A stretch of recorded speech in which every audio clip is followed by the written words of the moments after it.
ಉಸಿರು ನೀಡಬೇಕಾಗಿದ್ದಂತಹ ಹಸಿರೇ ತರ್ತಾ ಇದೆ ಕುತ್ತು. ಬೆಂಗಳೂರನ್ನ ಗ್ರೀನ್ ಸಿಟಿ ಮಾಡೋ ಭರದಲ್ಲಿ ಎಡವಟ್ಟುಗಳಾಗ್ತಾ ಇದೆ. ಪಾಲಿಕೆ ಹಾಗೂ ಅರಣ್ಯ ಇಲಾಖೆ ಎಡವಟ್ಟಿಗೆ ಇದೀಗ ಆಕ್ರೋಶಗಳು ಕೂಡ ವ್ಯಕ್ತವಾಗ್ತಾ ಇದೆ. ಉಸಿರಿಗೆ ಕಂಟಕವಾಗುವಂತಹ ಗಿಡಗಳನ್ನ ನೆಟ್ಟಿ ಎಡವಟ್ಟನ್ನ ಮಾಡ್ಕೊಳ್ತಾ ಇದೆ. ಬೆಂಗಳೂರಿಗೆ ಕಂಟಕವಾಗ್ಬಿಟ್ಟಿದೆ ಈ ಒಂದು ಪಾಲಿಕೆ ನೆಟ್ಟ ದುಬೈ ಗಿಡ.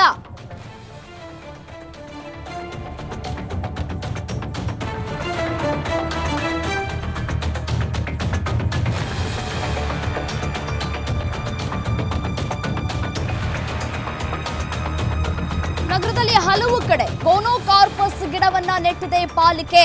ಗ್ರೀನ್ ಬೆಂಗಳೂರು ಅಡಿಯಲ್ಲಿ 90,000 ಗಿಡವನ್ನ ಬೆಳೆಸಿರುವಂತಹ ಪಾಲಿಕೆ. ಬೆಂಗಳೂರಿನಲ್ಲಿ ಹಲವು ದೇಶಗಳಲ್ಲಿ ಬ್ಯಾನ್ ಆಗಿರುವಂತಹ ಗಿಡಗಳನ್ನ ಬೆಳೆಸಲಾಗ್ತಾ ಇದೆ. ಆಕ್ಸಿಜನ್ ಬದಲು ಕಾರ್ಬನ್ ಉತ್ಪಾದಿಸುವಂತಹ ಈ ಒಂದು ಸಸ್ಯ ಪ್ರಭೇದ ಕೆಂಗೇರಿ ಮುಖ್ಯ ರಸ್ತೆ, ಯಲಹಂಕ ಸೇರಿದಂತೆ ಹಲವು ಕಡೆ ಗಿಡವನ್ನ ನೆಟ್ಟಿದೆ ಬಿಬಿಎಂಪಿ. ತಕ್ಷಣವೇ ಎಲ್ಲಾ ಗಿಡಗಳನ್ನ ತೆರವುಗೊಳಿಸುವಂತೆ ಪರಿಸರ ಪ್ರೇಮಿಗಳು ಆಕ್ರೋಶವನ್ನ ಕೂಡ ವ್ಯಕ್ತಪಡಿಸ್ತಾ ಇದ್ದಾರೆ. ನೋಡಿ, ಇದು ಹೊಸದೇನಲ್ಲ.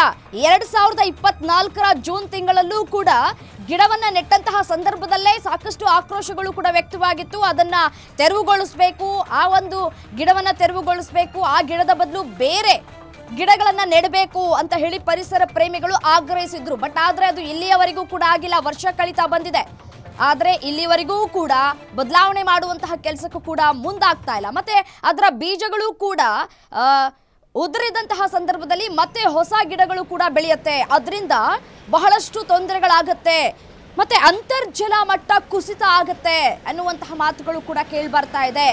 ಇದರ ಜೊತೆಗೆ ಮನುಷ್ಯನಿಗೆ ಅಸ್ತಮಾ ರೋಗಗಳು ಕೂಡ ಬರುತ್ತೆ, ಉಸಿರಾಟದ ಸಮಸ್ಯೆಗಳು ಕೂಡ ಹೆಚ್ಚಾಗಿ ಕಾಡೋದಕ್ಕೆ ಶುರುವಾಗುತ್ತೆ. ಸೊ ಹಾಗಾಗಿ ಈ ಒಂದು ಗಿಡವನ್ನ ಗುಜರಾತ್ ಮತ್ತೆ ತೆಲಂಗಾಣದಲ್ಲೂ ಕೂಡ ನಿಷೇಧವನ್ನ ಕೂಡ ಮಾಡಲಾಗಿದೆ. ಬ್ಯಾನ್ ಆಗಿರುವಂತಹ ಗಿಡಗಳನ್ನ ಕೂಡ ನೆಟ್ಟು ಮನುಷ್ಯರು ಉಸಿರಾಡಬೇಕಾ ಬೇಡವಾ ಅನ್ನುವಷ್ಟರ ಮಟ್ಟಿಗೆ ಪರಿಸ್ಥಿತಿ ನಿರ್ಮಾಣ ಆಗ್ತಾ ಇದೆ.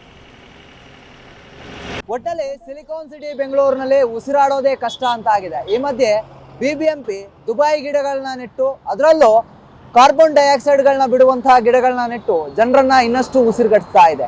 ಪರಿಸರ ಪ್ರೇಮಿಗಳು ಅದೆಷ್ಟೇ ಮನವಿ ಮಾಡಿದ್ರು ಕೂಡ ಇವುಗಳ ತೆರವನ್ನ ಮಾಡ್ತಾ ಇಲ್ಲ. ಇದನ್ನ ಅರಣ್ಯ ಇಲಾಖೆ ಅಂತ ಹೇಳಿದ್ರೆ ಬಿಬಿಎಂಪಿ ಅರಣ್ಯ ಇಲಾಖೆ ಏನಿದೆ ಆದಷ್ಟು ಬೇಗ ಎಚ್ಚೆತ್ತುಕೊಂಡು ಈಗಾಗಲೇ ನೆಟ್ಟಿರುವಂತಹ ದುಬೈ ಗಿಡಗಳನ್ನ ತೆರವುಗೊಳಿಸಿ ಜನರ ಜೀವವನ್ನ ಕಾಪಾಡುವಂಥದ್ದು ಬಿಬಿಎಂಪಿಯ ಜವಾಬ್ದಾರಿ. ಕ್ಯಾಮ್ರಾ ಪರ್ಸನ್ ರಾಕೇಶ್ ಜೊತೆಗೆ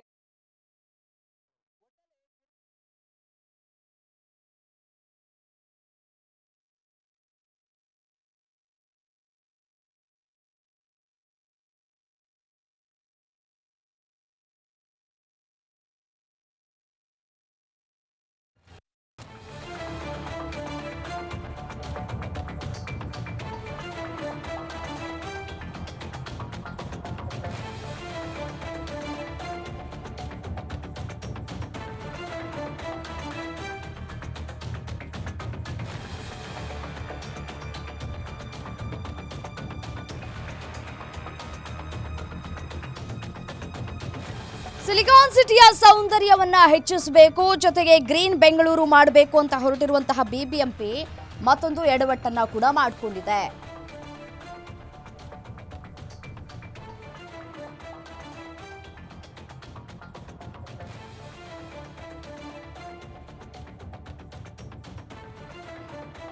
ಆದ್ಯಂತ 90,000 ಗಿಡಗಳನ್ನ ಬೆಳೆಸೋದಕ್ಕೆ ಈಗಾಗಲೇ ಬಿಬಿಎಂಪಿ ನಿರ್ಧಾರವನ್ನ ಕೂಡ ಕೈಗೊಂಡಿತ್ತು. ಈಗಾಗಲೇ ಗಿಡಗಳನ್ನ ಕೂಡ ನೆಟ್ಟಿದೆ. ಇದರಿಂದ ಸಾಕಷ್ಟು ಎಡವಟ್ಟುಗಳು ಕೂಡ ಆಗ್ತಾ ಇದೆ. ತನಗೆ ಅರಿವಿಲ್ಲದೆ ಎಡವಟ್ಟನ್ನ ಕೂಡ ಮಾಡಿಕೊಂಡಿದೆ ಅಂತ ಹೇಳಿ ಮೊದಲಿಗೆ ಒಂದಷ್ಟು ಆಕ್ರೋಶಗಳು, ವಿರೋಧಗಳು ಕೂಡ ವ್ಯಕ್ತವಾಯಿತು. ಅದನ್ನ ತೆರವುಗೊಳಿಸಬೇಕು ಅನ್ನುವಂತಹ ಮಾತುಗಳು ಕೂಡ ಕೇಳಿಬರ್ತು. ಬಟ್ ಆದರೆ ಆ ಮಾತಿಗೆ ಬಿಬಿಎಂಪಿ ಕಿವಿ ಕೊಡಲಿಲ್ಲ. ಇದೀಗ ಕಾರ್ಬನ್ ಡೈಆಕ್ಸೈಡ್ ಉತ್ಪತ್ತಿ ಆಗ್ತಾ ಇದೆ. ಮನುಷ್ಯನಿಗೆ ಉಸಿರಾಟ ಆಡೋದಕ್ಕೂ ಕೂಡ ಸಾಕಷ್ಟು ತೊಂದರೆಗಳಾಗ್ತಾ ಇದೆ. ಇದರ ಜೊತೆಗೆ ಅಸ್ತಮಾ ಕಾಯಿಲೆಗಳು ಕೂಡ ಹೆಚ್ಚಾಗ್ತಾ ಇದೆ. ಮತ್ತೆ ಅಂತರ್ಜಲ ಮಟ್ಟದ ಏರಿಕೆಯೂ ಕೂಡ ಆಗುವಂತಹ ಸಾಧ್ಯತೆಗಳು ಕೂಡ ಇದೆ ಈ ಒಂದು ಬ್ಯಾನ್ ಆಗಿರುವಂತಹ ಗಿಡದಿಂದಾಗಿ.